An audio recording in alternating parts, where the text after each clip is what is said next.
We'll get right into our episode after a word from our sponsors.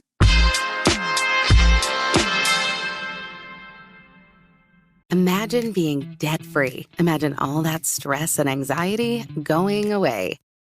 Feel that weight being lifted? That's what Happy Money is all about. Personal loans, low fixed rates, and your best interests at heart. Make space for your dreams to grow again. Apply today at happymoney.com. Happy Money.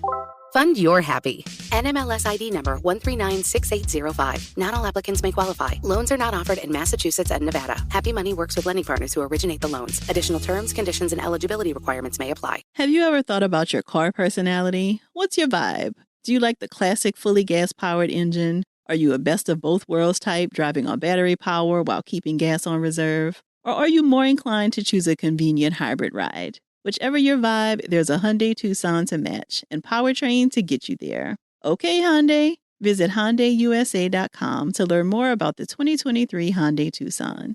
The 2023 Tucson plug-in hybrid is only sold in California, Colorado, Connecticut, Maine, Massachusetts, Maryland, New Jersey, New York, Oregon, Rhode Island, and Vermont. AT&T believes that if you want a smartphone, you should get the best deal on that smartphone, no matter what kind of smartphone person you are. People who reply to texts immediately. Emoji overtexters, emoji haters, custom emoji makers, app personalizers, and alphabetizers. Even those who blast music off their phone at the gym. At AT&T, we give new and existing customers our best deals on every smartphone. Save up to $1,000 on our most popular smartphones with eligible trade-in. Offers vary by device. Terms and restrictions apply. See AT&T.com or visit an AT&T store for details.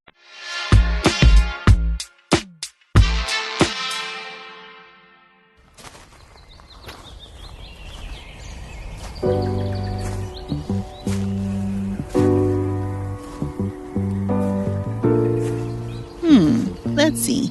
Leafy greens, hot peppers, fresh fruit, and aromatic herbs. No, I'm not making a grocery list. I'm making a list of all the incredible foods you can grow in the comfort of your own home. Some of you might be thinking to yourself, well, Dr. Joy, I don't have a green thumb to grow my own food. To which I respond, you're not born with a green thumb, you earn it. Today, I'm joined by internationally recognized urban farmer and food activist, Jamila Norman. Jamila, or Farmer J, is the founder of Patchwork City Farms, a 1.2-acre farm planted in downtown Atlanta. In our conversation, Jamila spoke about what kinds of foods to grow in your home with limited space, some of the key tools you'll need to get started with gardening, what to pay attention to during the crop development process, and the rich, empowering history of Black folks stewarding the land. If something resonates with you while enjoying our conversation, please share it with us on social media using the hashtag TBGInSession. Or join us over in the Sister Circle to talk more in depth about the episode. You can join us at community.therapyforblackgirls.com. Here's our conversation.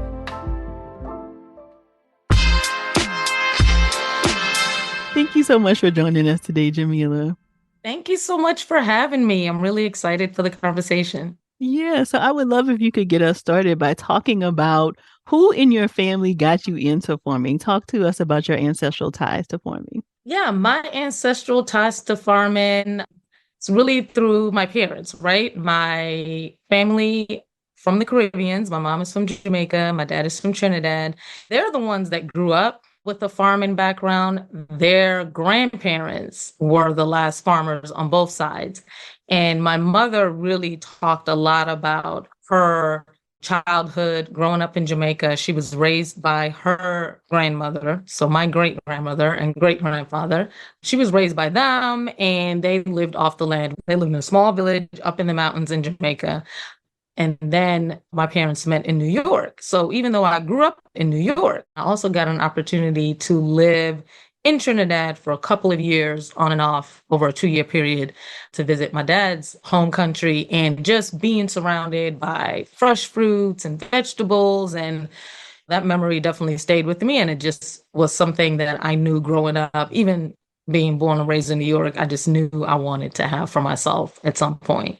Mm-hmm. It feels like you are still very connected to those stories of your parents and your great grandparents. Can you talk a little bit about why it might be important to get kids involved with things like farming? Yeah, it's really great to be involved with farming in the sense of just really having a connection to your food, really understanding where it comes from, what it looks like, and the accessibility of it for people to be able to grow something. Farming is definitely not an industry for everyone as a career choice, but gardening is definitely something anybody could do, right? And gardening is sort of, what you do at your home, what you're able to do in your community, if you're part of a community garden, things like that.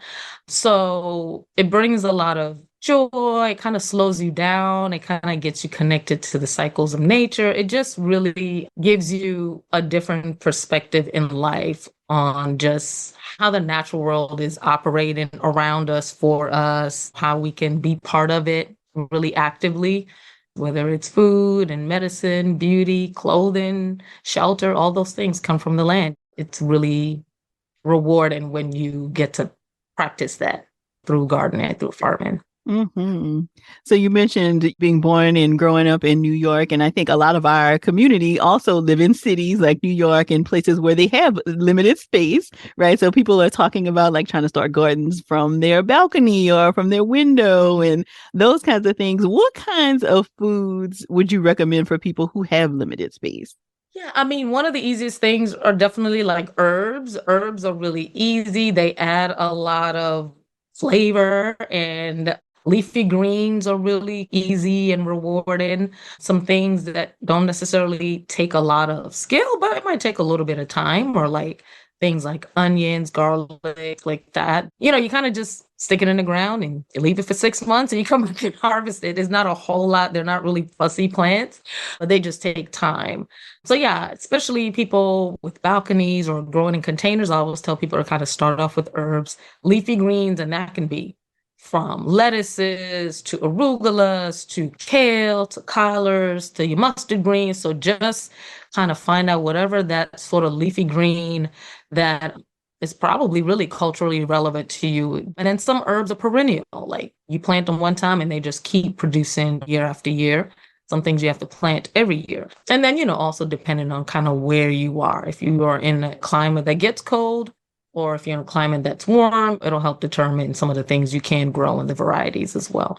Mm-hmm. We talk about often here when we're starting new things. I think it's important to kind of get a boost of confidence and like to start pretty Yes. easy so that you feel like, okay, this is something that I can keep up with. So the things that you've mentioned, like the herbs, like garlic, onion, the leafy greens, are Mhm. those things that you feel like are good for like beginner people to give them a boost of confidence? Yeah, absolutely. I definitely would say those are good things to start. And I would also say to really add to that, make sure you start off with transplants as opposed to seeds, especially with herbs, because a lot of herbs, the seeds are really small and they take a really long time to germinate, right? For instance, parsley will take up to 3 weeks before that seed coat will open up and break forth. So if you can go to your local nursery supply store and you buy your little herb plants and get going with that, you can take them out of that smaller pot, put them in a bigger pot so that they grow bigger. I would always recommend to people start off with transplants first. So figure out how you can kind of keep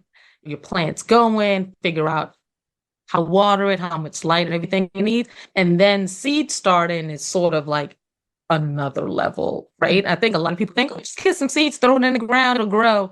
And then they're discouraged. Seeds get a little finicky. So definitely start off with plants. So Jamila, I just want to stop you because, this may Mhm. be some beginner. So you're saying like go to like a local nursery or something and find like Yeah. something that is already bloomed or something like you go and find an actual plant that has already like propagated or whatever Yeah. the word is.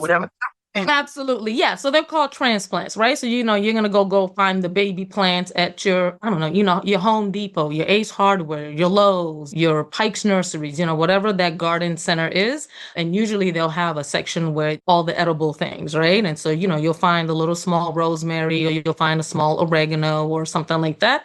And you take that, and those are they're in a small, like 4-inch pot. And you take that and you're going to grow it out. I mean, rosemary can grow really big, oregano's other things can grow bigger. So then you can take that small transplant and you transplant it into your bigger pot, or your container garden, or into your raised bed, or into the ground. And then it grows to like a full full bush, full plant. If you want to start with seeds and you want that experience, lettuces are really easy from seeds. So when you think about leafy greens, the leafy greens are much easier from seeds, right? So your lettuces, your kale, your collards, those sprout pretty quickly. So herbs, I would say start with transplants, and then the leafy greens, you start off with seeds, and you can kind of have both. But yeah, herbs can be a little finicky from seeds. So I always tell people, go get those transplants. You're more than halfway there. So how much sun does someone need to be able to like start an indoor kind of a plant? Like what kinds of things should we be measuring for adequate sunlight? Okay, this is the biggest thing because in working with people over the years, people totally underestimate how much sun things need. You need a minimum of 6 upwards to 8 hours. So 6 to 8 hours of sunlight that you need to really grow your herbs, your vegetables. Like these plants, they need sun. They do not grow in the shade. So do not find the shadiest corner. If you have a challenge getting sun, then you're probably going to have to look at getting some grow lights if you're really committed to like growing some things. But yeah, if you have a balcony, if you have a sunny window, you just kind of want to pay attention to how much sun comes in. And it doesn't have to be like direct, like piercing sunlight, but like light coming through your window for at least 6 to 8 hours is what you want, and you'll have success. So do not underestimate. That's number one thing. Got it. You need some good sun to grow food. Are there any plants that grow better in shade or no? Not really. There are probably some lettuces you could probably get away with that will grow in some shady environments. What you won't get like probably like a good head. You'll get some leaf, and it won't be like the most robust it can be, right? The plant is not going to be the best it can be. So not really. There are plants that wouldn't mind, like they'll get diffuse sunlight. In Georgia, sometimes, during the summer, it gets really, really hot. So if I wanted to, like, say, grow lettuces in the summertime in Georgia, then I might plant it near my cucumbers or near my tomatoes, a plant that kind of gets a little bit. So it provides a little bit of shade during the hottest part of the day. So it doesn't really burn up too much, because too much sun can be a thing too. And it's really more so too much heat, right? And so that's a situation where you would be looking for a little bit of shade. But really in the summertime, we have like 10 to 12 hours of daylight. So, you have a really long window of sunlight. So you're just providing a bit of a break for that plant. So yeah, 6 to 8 hours. And like I said, if you don't have that, you might have to supplement with some lights. And, people do that, if they grow plants, indoor plants, and you don't have enough light, get a grow light, and you just, Google, find one and just have it. Yeah. Mm-hmm. So are there any unconventional places in our homes that we might not be thinking about that we could actually use to actually grow plants? Conventional places, it really depends on where you have light. You probably could grow. Bathroom might be an unconventional place, and I don't know if people would be open to it, but a lot of people tend to have a window or something like that in the bathroom, and it stays kind of moist and things like that. So it might be a good environment. I like a kitchen windowsill. Your bedroom, you can bring plants into any room. It's going to provide something green and fresh. If you're bringing herb, they also can be something that really smells good. If you like the smell of something, if you want to grow like a lavender or a lemongrass or something like that, you bring that into the bedroom. That can be also something that you're engaging and interacting with, and you just sort of get that aromatherapy as well, if you're not necessarily using it all the time for cooking. And then, edible flowers. It provides both beauty and it's something you can eat as well. And, those are some really cool things that you can grow and kind of dual purpose.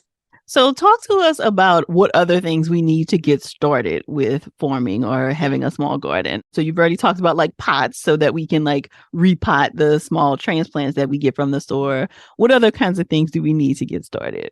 Yeah. So most important thing, 6 to 8 hours of sunlight, right? Sunlight is the best, but if you need to supplement your sunlight with a grow light, definitely need to do that. Good soil, right? Do not skimp out, especially if you are going to be in pots, even if you're going to be in a raised bed.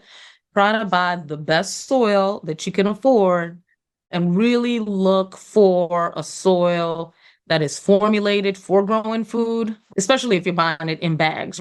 Once you start going into building raised beds or you're working with soil in the ground and you want to amend that soil, then you'll most likely be calling up landscaping companies and you're getting soil dropped off. But if you're doing containers, if you're doing pots, buy good soil, okay?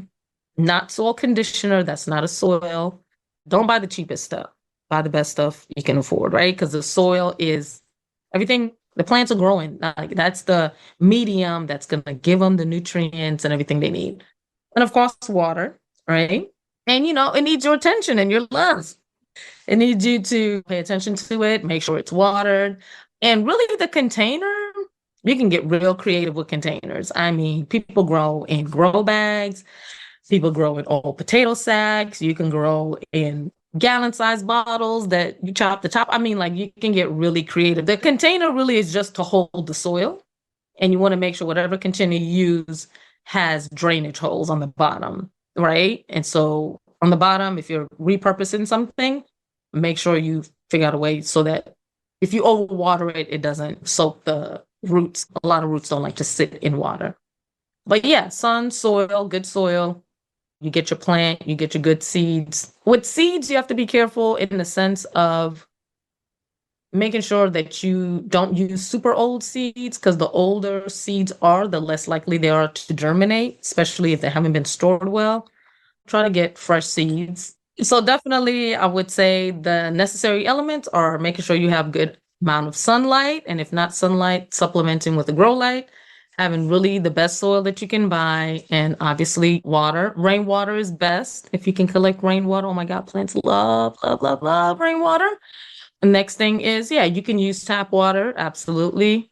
And then, you just paying attention to it, loving on the plant, talk to them, check on them, make sure they have everything they need. So is there a gardening tool or something that we might need that we don't necessarily need to splurge on, but we should be mindful of having? Gardening tool. Yeah. I mean, if you're doing a container garden, for the most part, you would need a simple hand spade or like little small hand shovel so that you can transplant your plants, and maybe like a little small garden fork. Usually, you'll find a kit of like 3 or 4 different gardening tools, starter garden tools in a packet. But it'll be a hand shovel, a little small hand fork, and maybe some kind of weeding tool. If you are growing outdoors and you're in sort of raised beds, those would change from being a hand tool to actually like a big garden tool. So it'd be like definitely a shovel, a pitchfork, which would, replace the hand fork. Those are the 2 main ones. And then something, some type of weeding tool. Usually that's a good old standard garden hoe, but there are a bunch of different types of hoes. So you can get more and more complicated depending on how in depth you get with your farm garden project. But those are the 2 main: your shovel, your pitchfork or your hand fork, and then some kind of weeding. Got it. More from my conversation with Jamila after the break.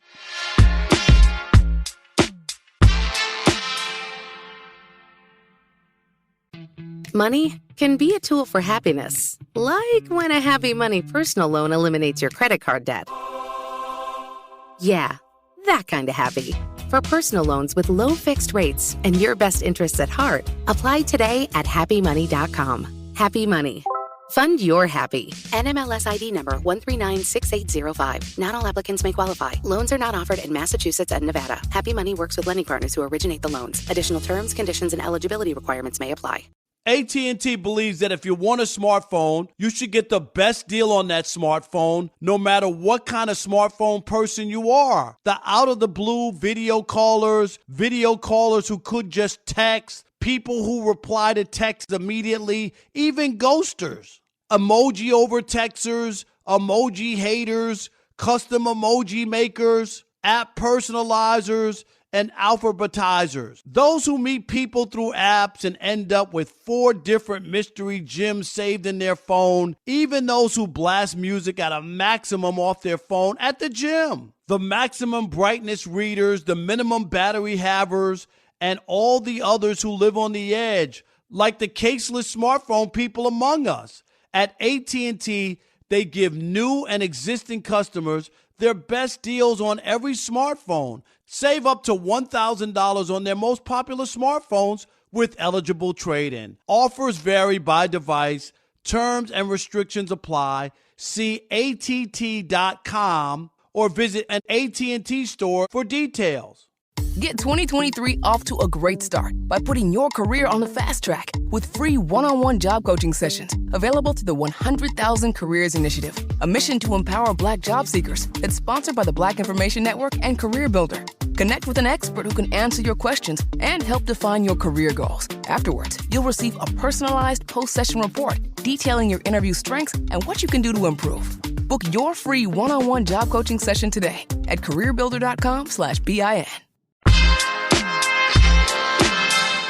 You mentioned the term germination. And so I wonder if you could talk us through like the plant development process. So like, what is germination? What are the stages? What are we paying attention to? So germination refers to the seed. So if you're starting from a seed, right? Seed 101, all the information you need in terms of how to plant the seed, what to do with it, what to expect, how long it takes is on the seed packet. So make sure whenever you buy your seed package, just look on the back and it'll give you everything you need. When you buy a seed and you put it in the soil, depending on the seed, you'll bury it a certain depth or whatever. You'll kind of cover it with soil. Some seeds don't need much soil to cover them because they're really small. And then you'll water it and you're waiting for that seed to germinate. And so that seed coating will open up. That plant will send out its sprout. It'll break the surface and boom, your seed has germinated. So success number one, your seed has germinated. Once the seed has germinated, then it'll start to form its true leaves. So the first set of leaves are just the germination leaves. I forget exactly what they call them. Those are not the true leaves. And then the second set will be, oh, these are the leaves of the actual plant. This is what the rest of the leaves of that plant will look like. And then it'll just grow. And so depending on the crop, it can take somewhere between a few days up to 3 weeks for that seed to germinate. And you'll just need to know based on the type of seed and the crop that you have purchased. And so after it germinates, now it's going to grow. If it's in a small container, depending on the crop, so most people will start seeds in something smaller. And then once it's germinated, they will pick the strongest plant and they will take that plant and then they will put it in its final location, whether it's in your pot or in the raised bed or in the ground. And from there, it'll grow. And if it's a leafy green, you probably are going to let it grow for about a month and a half before you start harvesting. If it's like cucumbers and tomatoes, it might be 2 to 3 months before it then flowers and then fruits. So it just really depends on the crop. But from seed, it'll germinate. And then after it germinates, then it'll start growing and you'll have a baby plant. Then after that, it'll grow and mature into the final plant that you want. And that plant will either produce leafy greens or it might produce a root crop. Those are your carrots, your beets, and things like that. It might produce fruits like your technically tomatoes and cucumbers and all those things are fruits because anything that comes out of a flower is a fruit. And then to, the final life cycle to when it's done, and then you pull it out and compost it. Are all of the directions in terms of like watering and all of that, like on the back of the seed packet? Yeah, it really is. Everything is really on the back of the seed packet. Everything you need to know, how many seeds to plant, how far apart, if you're planting multiples of that crop, they might be like, if you want to plant 5 tomato plants, you want to space them 2 feet apart. If you're planting like lettuces that you're cutting for a salad, you're going to plant those really close together because you cut it and it grows and grows. So all of that information, how often to water, how much sunlight it needs, best place in the garden to put it, and the full life cycle, right? So they'll tell you how long it will take to germinate and how long before you'll start harvesting from it, and the soil requirements and the nutrient requirements. So seed packets have all the information. You just flip it over to the backside, you read it. And some people even have like a little QR code for like more information on a website or something like that. Got it. So, okay. Yeah. And that's usually seed packets that you're getting at the store, right? Obviously if somebody just gives you some seeds, they got to go get you a book. So you're saying like from these same places that you talked about buying the transplants, right? Like the nurseries and stuff like that. Because I know I've seen these like little starter kits at like a Target, and I don't feel like I've seen all that information on the back of the seed packets at Target. Yeah. And the starter kit, I haven't done one of those, and they may have the instructions inside the kit. But I know definitely like standard seed packets, there's all kinds. And, there are organic brands, there are conventional ones that you'll find at your local box store. And they flip it over, all that information is on there. Got it. Got it. And, and you might need to kind of like look up the terms. They'll say something like in-row spacing. What rows? What are we talking about? And especially when you're growing in a pot, there's a little bit of translation you have to do because most of it is written for people that are growing a standard garden in the ground. And, you got your rows of beans and your rows of potatoes and your rows of tomatoes. So that's sort of what it is. But if it says, for instance, it's in a pot planted 12 inches apart. Well, if you have a pot that's only like 12-inch diameter, that's just one plant, right? And you kind of would want to repeat that. So kind of think about the width of your pot as the kind of that width on the seed packet. So you'll know how many plants you can kind of put in that pot. So the bigger the pot, you can put more stuff. And you can cluster things together too. So let's talk a little bit about urban farming. Can you talk about what that is and what impact that has on like a city's sustainability and climate? Urban farming is essentially farming in the urban environment. So that can happen obviously anywhere, you're literally farming in the city. And the effects for me, my background is environmental engineering. And I came from a background of like studying wastewater, air, pollution, how to solve some of those issues and some of those problems. And there's a slew of things that we're dealing with in cities. Bad air pollution, the more hardscapes you create in a city, the more runoff you have because now the water's not soaking into the soil, loss of diversity of plants and animals. So in doing a farm in the city, you're taking a space that for some people starts off as just a parking lot or a site that nobody's doing anything with, and you're transforming that space into a lush green environment that is helping to clean out the air because plants do, they're taking in carbon dioxide and putting out oxygen. You're taking an environment that now you're growing all this food, and that food is using up the rain. And so it's using up a lot of that water that falls on it as opposed to, maybe before it was just running off or whatever. It's just providing beauty. And you plant a garden and you'll be surprised what shows up from the animal kingdom. I mean, all kinds of things. You plant flowers, you bring back all kinds of pollinators and birds now have a resting place, and you see caterpillars and butterflies and just all kinds of stuff. So it really brings back all of that diversity. And then, just people in general just are like, people love a garden space. And people come by all the time and they're just like, oh my God, it's so beautiful. And I love when older people stop by and they're like remembering them growing up, having their garden, maybe out in the country. And they're just like, wow, you're doing this right here in the city. And they're just so proud and so excited to see the young folk, as they say, take it on this profession. And so it just sparks sort of like this sort of magical kind of thing that it brings a whole nother type of life to a city besides like nightlife. You got garden life, you got the farm life in the city too. So I love it. I live 5 minutes away from my farm. My commute is easy. I get to just be outside and get fresh air. I get to be active and, get to bring people along for the journey with me. So I love it. Mm-hmm. So is there anything you would have to be careful about growing in an urban environment, right? Like, are there any things that you would not want to introduce into the middle of a city? The only thing I would say is like, I don't know, don't grow some weed on it, But really, that's the only thing I've ever cautioned anybody. I'm like, there's a lot of eyes. People are watching. You do not want to attract that kind of energy for any reason at all. People come thinking something else. I had some friends that were trying to grow hemp, and I was like, it looks the same and it smells the same. And people might think it's the same thing. And so I would caution against that. Right. But besides that, not really.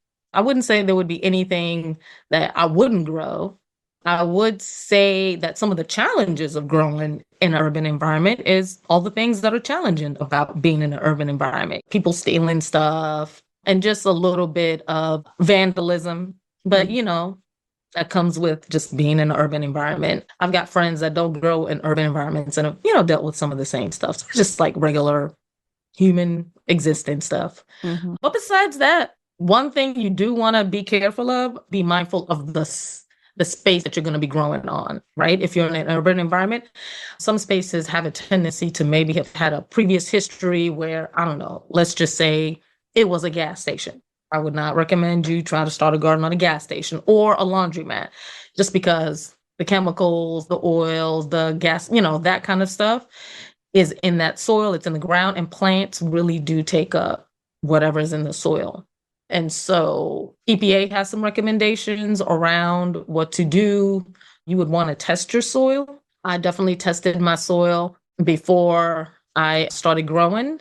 And you just want to make sure that it doesn't have any high elevated levels of really heavy metals is the biggest concern, and any other hydrocarbons or anything like that. Hydrocarbons will come from like oils and gases and things like that.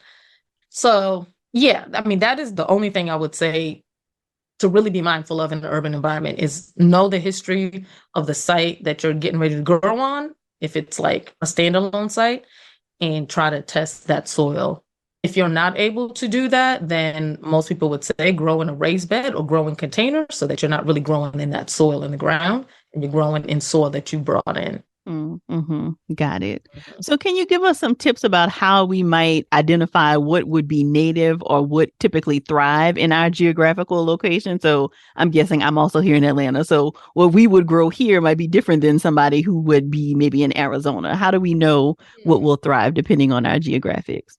Okay, so what you want to find out is you want to find out your growing zone. And there's zones, I think 1 through 8 and maybe 9 down in Florida, right? So in Georgia, we're zone, it used to be like 7B. I think we're like 8A because it's just progressively gotten warmer. So you Google what growing zone am I in? And then, you're like plants and vegetables for that zone. And it'll give you a list of the things you can grow.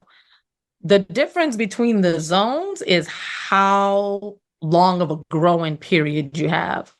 So in the South, we pretty much can grow year round, right? If you're up north, you might only have 6 months that you can grow something. You know what I mean? And so it just really reduces the time frame that you can grow. And then sometimes, for instance, you might pick a specific variety of a crop. So let's say I want to grow sweet potatoes. Sweet potatoes generally take 4 months, right? 120 days. That's fine in Georgia. We got sun for days, right? For a long time. But if you're up north, it's not warm early enough to put the plant in. You'll pick a different sweet potato variety that might produce in 90 days. You're going to pick varieties specific to your zone.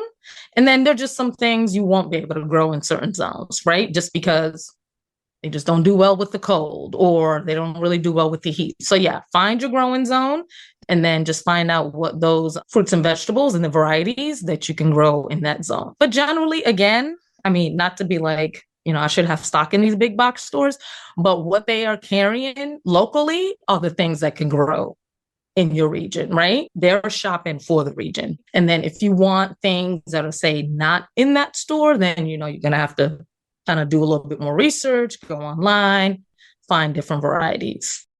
More from my conversation with Jamila after the break.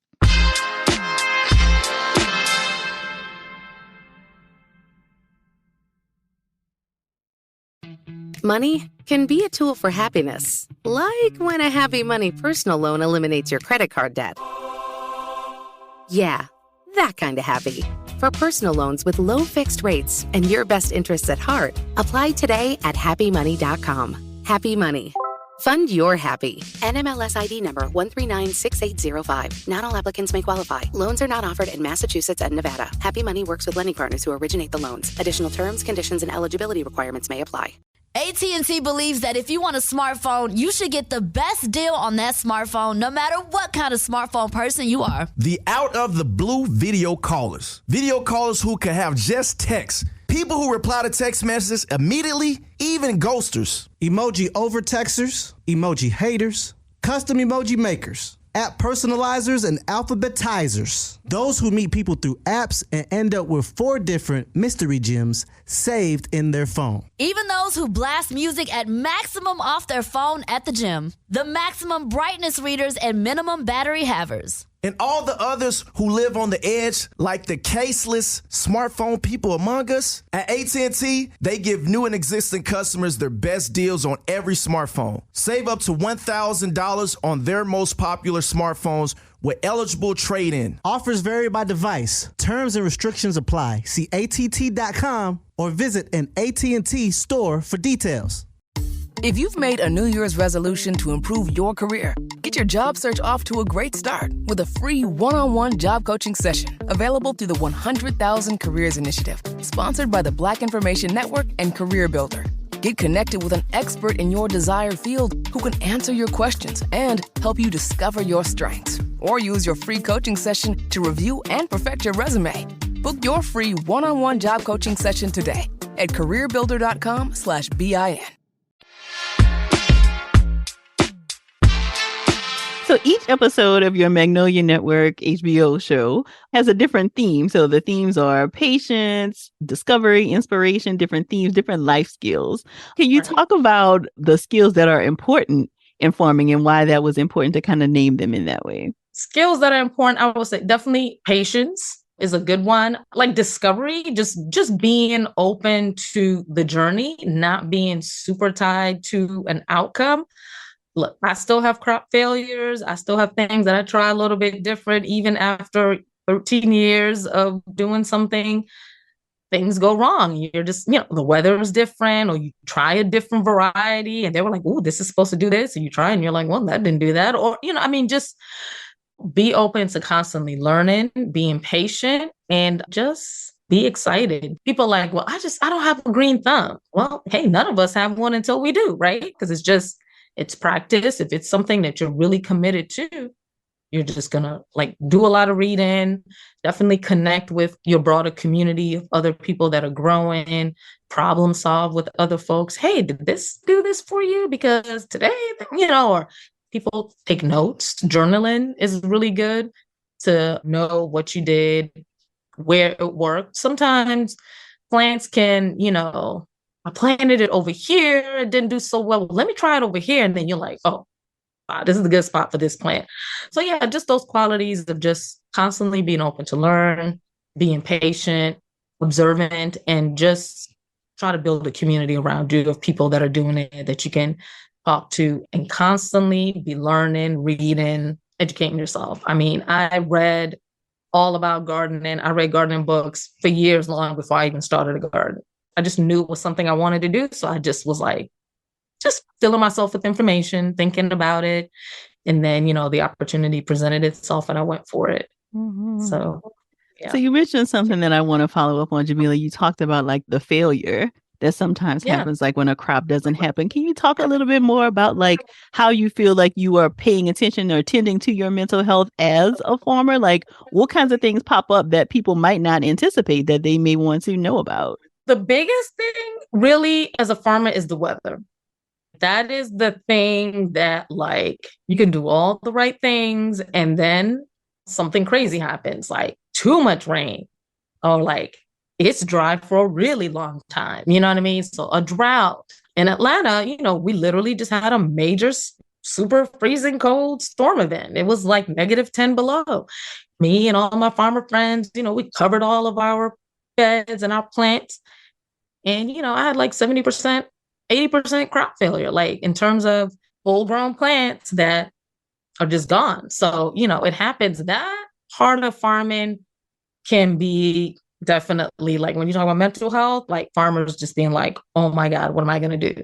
Because, your farm is your livelihood. What you have in the ground, that's your money. Like, I'm growing my money. We said money doesn't grow on trees. Yes, it does. If you're a farmer, it grows on the fruit trees. It grows on those kale bushes. You know what I mean? Like, it does. I'm like, that's the money out there, because we have to go sell that. And that's how we make our money. So when you have those failures, it can be really just like, whoa, because you're trying to figure out, I have employees, I have myself, I've got bills, we're running a business, right? As a farmer. And so that's why it's important to have a network. We're talking to other farmers. There's a network of organizations that really support farmers. So they're looking for ways how they can kind of give us a little bit of money to help us get transplants, get some seeds back, get that back in the ground. I mean, you definitely have lost that time. You can't gain that time back. You got to say a prayer. I literally just came back from vacation. They sent me a message and they were like, Jamila, how's it going? I said, you know what, y'all? I'm not thinking about it. So I'm on vacation. And when I get back, I will get to it, because I can worry about it. It's happened, right? Yeah. And the end of the year is a time where, the wintertime, it's a time, things are growing slower. It's a time that I generally, me and my farm staff, and team, we take some time off, because, it's the holidays, stuff is growing slower anyways. Winter slows everything down. So it's a really good time for us to take some time away and just sort of recoup. And I was like, and I'm going to do that, because there's no point in crying over spilled milk. And so tomorrow I'll be back on the farm, and, we'll just go from there. But yeah, for some people, it can be really detrimental. Yeah. So we'd love it, Jamila, if you would use your expertise to help us with a little activity. So we have a couple of scenarios that we want to share with you. See if you can give us some input on what these people should do with their farm or their garden. Okay. All right. So Remak put off gardening all of last year and is ready to get started today. She believes she has procrastinated long enough. She has a guest room in her apartment that has a ton of natural light. She loves to cook Eritrean food, so she's looking for anything to reach back to her family's roots. What would you suggest she grow? Okay. So actually, it's interesting. I grew a specific type of basil and a pepper this year that was both used heavily in that cuisine. And it was called holy basil, besbola. Besbola is the type of basil. And it's one of those herbs that grows really well, really easy, smells amazing. And she will have to find the seeds and have to start that from seeds, but basil sprouts really well from seed. And then I grew this hot pepper, and it's brown, and it's like used heavily in that cuisine as well. Mercofana was the name of the pepper. And peppers are also a summer crop that is super abundant. Most people that grow peppers are like, okay, you just need one pepper plant and it'll produce a ton. So in her apartment, the only thing with the pepper is it does need to be pollinated. Bees, butterflies, all kinds of things just need to kind of come and move. She might have to hand pollinate. Like, so you take a little brush, a little paintbrush, and you go from one flower to the next. And that's how you hand pollinate. You're just getting pollen from one flower, put on the next. And you just kind of do that a little bit. I would do herbs. She could probably do some greens. Yeah, some leafy greens. They don't need to be pollinated. Yeah, leafy greens in pots. Keep them all near the window. If she needs to supplement with a grow light, do that. I would try pepper and maybe a couple tomatoes. Peppers and tomatoes would need their own, like one pepper plant in at least a 12-inch pot, and tomatoes as well. Don't crowd them. In a 12-inch pot, you could probably do maybe like 3 collards or kale or some kind of leafy green. And then basil can be like a 6-inch pot, or, I mean, you can get bigger with basil, but yeah. Okay. All right, let's move on. Start. Yeah, that is a good start. Let's move on to our second person. So Moranola is a Nigerian mother whose children have both moved out. With her free time, she wants to get into growing some fresh herbs. Moranola loves to have a fresh cup of tea every morning, so growing anything that she can add as a flavor to her tea, she wants to sign up. She plans to grow outside on her balcony, which gets a ton of sun, and she also wants to be mindful not to grow anything that will harm her dog. What would you suggest? Well, I mean, tea is really easy. I mean, you can grow mint, you can grow lavender, you can grow lemongrass, lemon balm. You can grow different types of basil. Some basils are really nice in teas. Rosemary, if she likes chamomile. On the balcony, you can grow a ton. You can grow a bunch of different herbs. So yeah. Lots of options there. Lots of options. Okay. Yeah, because now we've moved outside. We're getting fresh air. Pollinators are coming. On the balcony, you're also getting rain. You'll probably get a lot more sun. So kind of opens it up a lot more. Got it. Okay, Yeah. so we have one last one. So Nealina is a new mom. She wants to start a small garden to begin teaching her son the value of growing your own food. She doesn't have a lot of time and needs something that will not die on her easily and also be fun for her son to interact with. She plans to start her garden on a windowsill that gets a ton of natural light, but is also a rather small one. What suggestions would you have? So I would do lettuces and greens. I would do some herbs. Kids, surprisingly enough, love radishes, which who would have known? I mean, I started growing radishes with kids at school. They're beautiful, they're red, and when kids grow stuff themselves, they eat it. And radishes are a little spicy, and kids like spicy things. They like, they like Takis, they like spicy chips. So like radishes is kind of like that, and that grows in like 30 days. It's fun. So it's like a root vegetable. Carrots might be a good one too, because they don't need a lot of space. And then try cucumbers or tomatoes, because generally kids are always like, yeah, we want to grow pickles. And I'm like, yeah, grow cucumbers and then you can make pickles. So they like pickles. That's a fun thing to grow with kids as well. Cucumbers are produced faster and they're a lot more easier than like tomatoes. But generally, those are the two. If you're not big on tomatoes, peppers could be a good substitute for that as well. Yeah. Okay. I would not have thought that about radishes, but I love that you introduced that. Kids love radishes and it's fun. It's easy. It sprouts really fast and it's beautiful. It's color. And then you can get really crazy with radishes in terms of the different color. There are purple ones, white ones, pink ones, red ones. There are ones that are round. There are ones that are long and skinny, so it can get really fun with radishes. And they're super good for you too. Mm-hmm.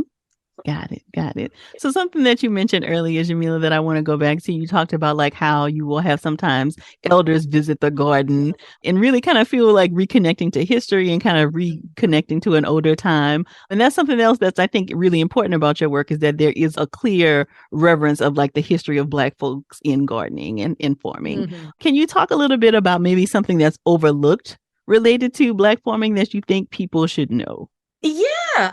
The narrative that we hear a lot around Black farming is like, oh, we've lost so much farmers. And, that is true. Black people have lost a lot of farmland through all kinds of discriminatory practices. So we didn't lose it. It was stolen from us. I like to use the right words by our government.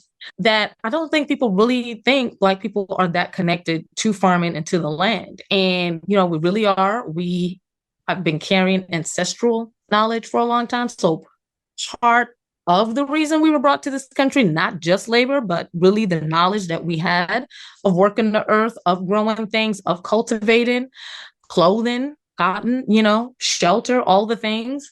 And so that was knowledge that we came with, and that was knowledge that we retained and really passed down through different generations. And so in all of our culinary traditions as well, it's very much food and land related in the sense of like Southern cuisine, Caribbean cuisine, African cuisine. I mean, it's so much of like what's fresh, what's available. A lot of people talk about their grandparents, especially here in the South.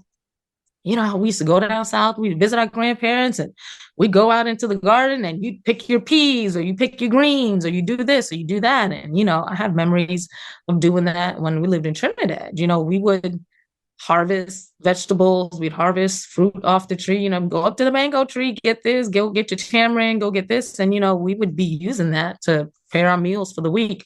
We have a rich history. It's still alive. It's just not publicized. You know what I mean? And Black people are still connected to the land.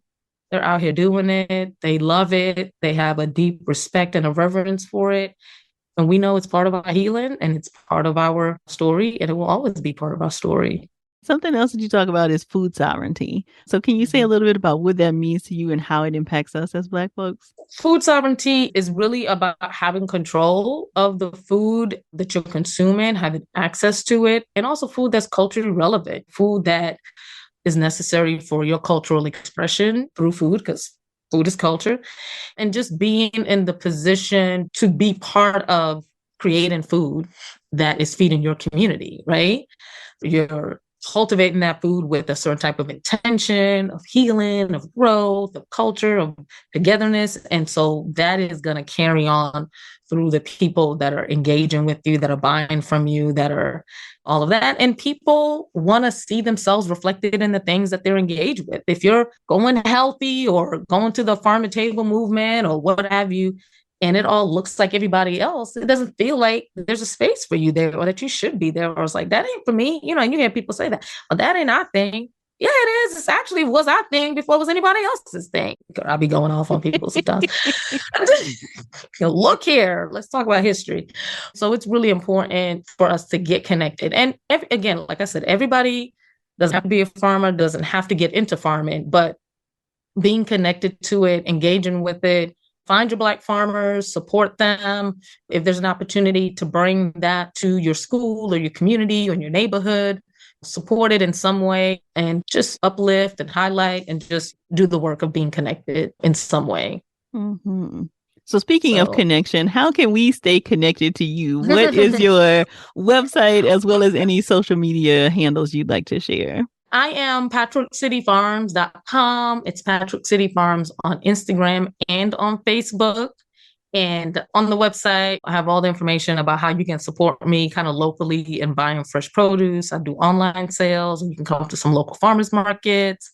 Also, with Magnolia Network, you can watch the show Homegrown, where we're showing people how to kind of garden for themselves.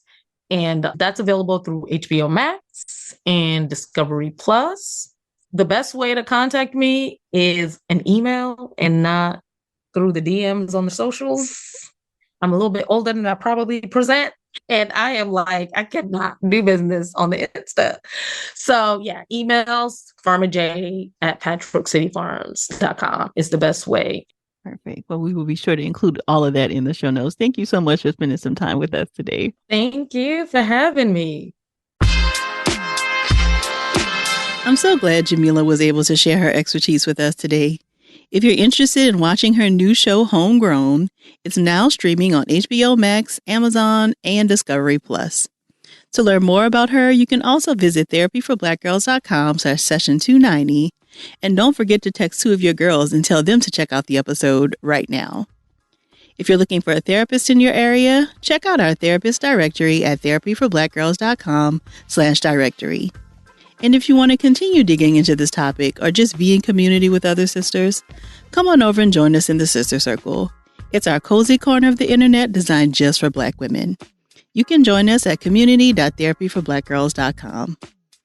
This episode was produced by Fredia Lucas and Ellis, and editing was done by Dennison Bradford.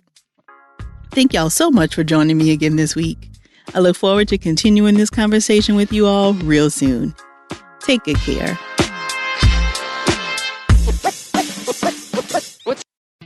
Money can be a tool for happiness, like when a Happy Money personal loan eliminates your credit card debt. Yeah, that kind of happy. For personal loans with low fixed rates and your best interests at heart, apply today at happymoney.com. Happy Money. Fund your happy. NMLS ID number 1396805. Not all applicants may qualify. Loans are not offered in Massachusetts and Nevada. Happy Money works with lending partners who originate the loans. Additional terms, conditions, and eligibility requirements may apply. Have you ever thought about your car personality? What's your vibe? Do you like the classic fully gas-powered engine? Are you a best of both worlds type, driving on battery power while keeping gas on reserve? Or are you more inclined to choose a convenient hybrid ride? Whichever your vibe, there's a Hyundai Tucson to match and powertrain to get you there. Okay, Hyundai. Visit HyundaiUSA.com to learn more about the 2023 Hyundai Tucson. The 2023 Tucson plug-in hybrid is only sold in California, Colorado, Connecticut, Maine, Massachusetts, Maryland, New Jersey, New York, Oregon, Rhode Island, and Vermont. If you've made a New Year's resolution to improve your career, get Get your job search off to a great start with a free one-on-one job coaching session available through the 100,000 Careers Initiative, sponsored by the Black Information Network and Career Builder. Get connected with an expert in your desired field who can answer your questions and help you discover your strengths. Or use your free coaching session to review and perfect your resume. Book your free one-on-one job coaching session today at careerbuilder.com/BIN.